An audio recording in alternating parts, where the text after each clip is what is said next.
This is Of Monsters and Mainframes, an upcoming book published by Bindery Books. It's going to be about a spaceship driven by a sentient AI that ferries people back and forth to Alpha Centauri, but keeps accidentally picking up problem passengers along the way, like Dracula. Cool idea. I wonder if a game could be made about it. Sweet. This is a free online game that they commissioned for the book, and I'm going to cover it, even though I obviously have no ulterior motive whatsoever for doing so. Nope. None at all. Nothing, Okay, fine. That's me. I made it. And that's my sister. Surprise! It's basically a simple 2D flight simulator.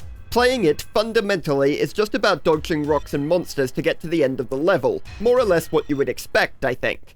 Still, I wanted to talk about some of my thinking to what I hope are the more interesting parts of the game. I like the idea that a game's mechanics should in some way capture the feeling of the story, if not the story itself. On that, there were 3 things I wanted to come across. First, and most obviously, I needed a way to mix the supernatural beings into the game. Not just visually, but in terms of gameplay and in terms of atmosphere. Luckily, this was quite simple, in concept at least. I wouldn't scatter my monsters through the levels randomly, but instead make a big announcement when they turned up and have them play center stage in a level for at least a good chunk after that. Combine that with making each monster attack you in a mechanically unique way, and boom! We have them feeling distinct and important. Just the way I like my horrors. The second thing I wanted to capture was the feeling that you were working under the tight thumb of the profit motive. You know, something something, capitalism sucks, something something. Right then.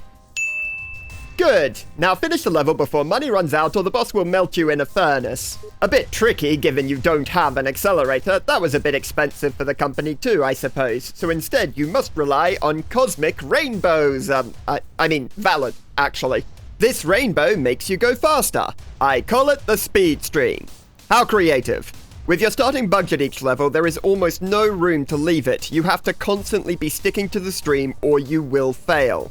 The final thing I wanted to add was choice, and I do this by offering you an alternative. If you want freedom from the speed stream, you can pick up a pod which contains extra money, loosening your restraints. Hooray!